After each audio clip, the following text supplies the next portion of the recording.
3, 2, 1. So this is an episode of Scott Talks Law, and welcome once again to another episode of Scott Talks Law. So in this episode, we shall be talking about cooperative societies. So we shall be defining what cooperative societies are, the objectives and the approach of cooperative societies, the organizational structure of the cooperative movements in Kenya, the types of activities carried out by the cooperative societies, both the agricultural activities and the non-agricultural activities, and the formation and the registration of cooperative societies. So under the formation and registration of cooperative societies, we shall also be looking at the cooperative principles, which are guidelines upon which cooperative societies put their values into practice. We shall also be looking at the types of registration, both the full registration and the provisional registration, the requirements and the procedure for registration, circumstances upon which a cooperative society can be denied registration by the Commission and the actions to take under those circumstances, and the privileges upon registration or after the registration of a cooperative society. So the International Cooperative Alliance, the ICA, defines a cooperative society as an autonomous association of persons united to meet their social, economic, and cultural needs through jointly owned and democratically controlled enterprises. Another definition of a cooperative society is that a cooperative society is a society whose main income generating activity is devoted to the personal well-being of its members.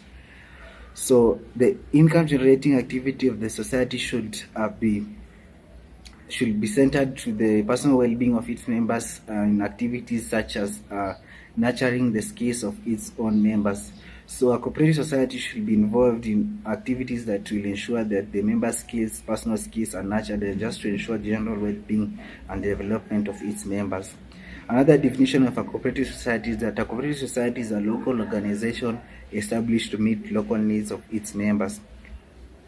So the objectives of a cooperative society are that a cooperative society should treat their members as an origin of action but not as objects to be manipulated. A cooperative society should ensure that there is activity that will ensure cooperation and working together of its members to ensure personal development and mutual development of its members. And another approach of cooperative society is that a cooperative society should ensure that the members develop economically and just personal development, general development of its members, but not rendering the services that will ensure profits. A cooperative society should not engage themselves in services that will ensure development, they ensure profit, but rather a cooperative society should just perform services that will ensure the general well-being and the development of its members. So a cooperative society has got its objectives, and the objectives of a cooperative societies are that a cooperative society should provide services to their members but not making profits. A cooperative society should ensure mutual development of its members but not competition or competing with other cooperative societies. A cooperative society should ensure personal development of its members but not dependents. Members of a cooperative society should not be dependents, but rather they should be given with skills and development that will ensure that they are independent. So you need to know that 12% of humanity in the world, more than 12% of humanity in the world is contributed to the cooperative world. Is contributed by the 3 million cooperatives in the world. And this is because like 280 million people are employed by these cooperatives, and that contributes to like 10% of the population in the world. So these cooperative societies are important societies that serve to meet the needs of people, because these are a society that have members more than 10, a minimum of 10, and there is no maximum. So the organizational structure of the cooperative society, according to the Cooperative Societies Act, the organizational structure of the cooperative society in Kenya is a 4-tier structure, and the Cooperative Societies Act provides for this structures. And these are the primary societies, the cooperative unions, the National Cooperative Organization, the NACOs, and the Apex societies. So to start with the primary societies appear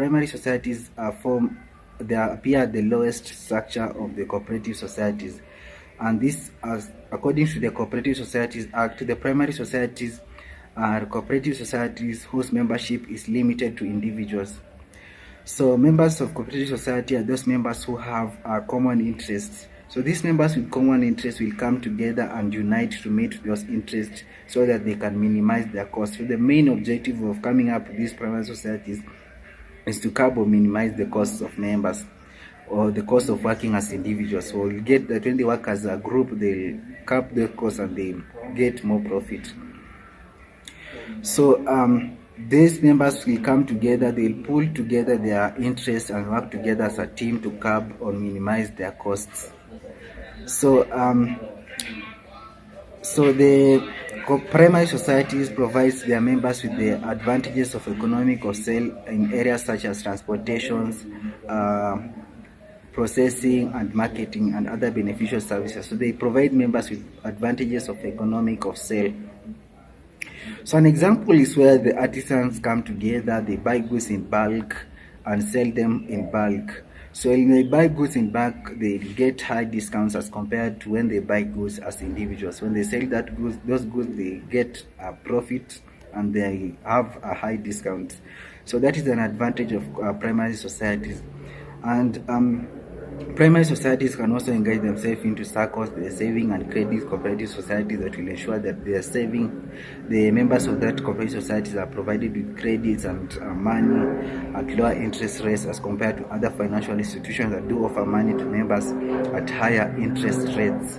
So when they get those monies, they're able to develop themselves, and the needs of this, their needs will be catered for, and the objective of cooperative society to just develop the members' needs and growth of members will be achieved. So the cooperative unions comes second in the structure of the cooperative societies. And the cooperative unions, according to the Cooperative Societies Act, is a union whose membership is restricted to the primary societies. So the members of these cooperative unions are the members who are in the primary societies. So the primary societies feed into the cooperative unions. And the purpose of these cooperative unions is to protect the primary society members so that they cannot be exploited by the intermediaries. So the national cooperative organizations come start in that structure of the cooperative unions, cooperative societies, or the cooperative unions or organizations. And the national cooperative organizations, the NACO, is the countrywide organization. It's recognized countrywide, and it performs specialized services. So the national cooperative organization do offer specialized services, and examples of this national cooperative organization include organizations like the Kenya Planters Organization, the Kenya Coffee Exporters, the Kenya Union of Savings and Credits, the SACCOs, and the Kenya cooperatives of Kenya Housing Cooperatives that provides affordable housing to the members. So the Apex societies, they are the highest in the structure of the cooperative society, and these are national-wide recognized cooperative societies. So the Apex societies are the national recognized, and they provide the interests. They serve to promote the interests of their members both at local levels and international levels. So the Apex society in Kenya, or the Apex organization in Kenya, is the Apex Alliance of Kenya. The Cooperative Alliance of Kenya is the Apex organization in Kenya, and this Apex Cooperative Alliance of Kenya serves to protect the interests of all cooperative society, to unite the cooperative societies, and to act as the spokesman or the spokesperson of cooperative societies, to represent cooperative society in all legal issues and matters concerning these cooperative societies. So the activities of this cooperative society include activities like lobbying and advocacy, linkages, and other activities like linkages, research and development, activities such as agriculture and promoting of agriculture, promoting of investments, and other activities. So going to the types of activities carried out by the cooperative societies. Cooperative societies do carry both agricultural activities and non-agricultural activities. So we have agricultural cooperative societies that do offer agricultural activities to their members. and these activities like produce marketing, product that deals with them production of farm produce and the farm marketing. So they help farmers in this farm produce by helping them in the process of storage, processing, marketing. So for example, these are farmers who have entered into farmers who have entered into a cooperative society. So these activities of this cooperative society will help those farmers in marketing those farm produce, those maize, will give them credits, will help them in storage facilities. We have activities like we have societies like 1 Acre Fund to help these farmers, giving them fertilizer, procedure for storage, and procedure for marketing those farm produce. If these are coffee farmers, we'll enter into a cooperative that will help them in those activities that will ensure that they are developed as members of that cooperative, or they are able to sell their their produce, store their produce well, and all activities that will promote their well-being as members of that cooperative society. So we also have an agricultural cooperative society that do carry out non-agricultural activities, and these are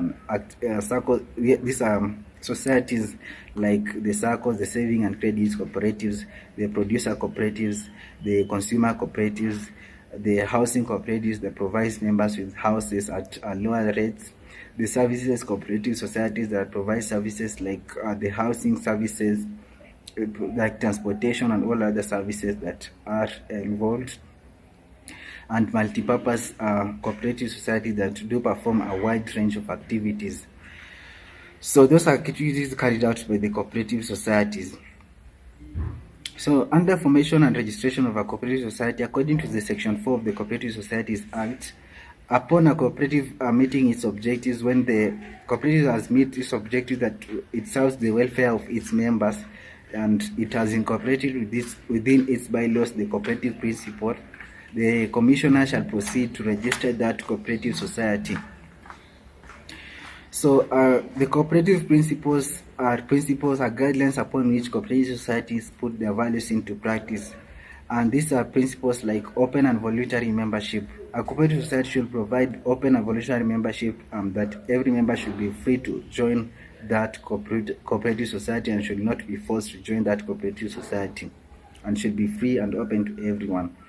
So another principle is that a cooperative society should provide member economic participation, and members should be participating in that economic society through activities such as voting and other activities that will ensure participation. Another principle is that the principle of democratic control, and member economic participation has to link a limited rate of interest on capital and distribution of surplus. Another principle is the principle of democratic control, that members of that economic society should be allowed to vote during general meetings and to participate in matters that will help the running of that cooperative society, or in voting where every member has one vote. So members of a cooperative society should be allowed to participate in democratic matters of that cooperative society. So another principle is the principle of education and awareness. A cooperative society should serve to promote education of its members and training, other activities such as training that will ensure awareness of its members. Another principle is the principle of autonomy and independence. A cooperative society should ensure autonomy and independence, such that members of a cooperative society should be able to rely on themselves. They should grow themselves. They should be able to do activities that will help them to depend on themselves, but not to depend, to be independent, but not to depend on others.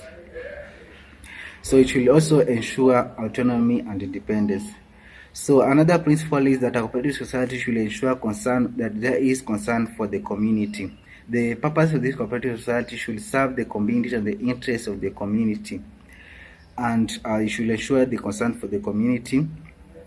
And another principle is that a cooperative society should also ensure cooperation among cooperative members, that members should work as a team. If these are artisans, they should ensure cooperation, and they should ensure that they are working together to achieve the objectives of that cooperative society. So under formation and registration of a cooperative society is registered by the commissioner, and the cooperative society shall receive certificate upon registration. And there are two types of registration. We have provisional registration and the full registration.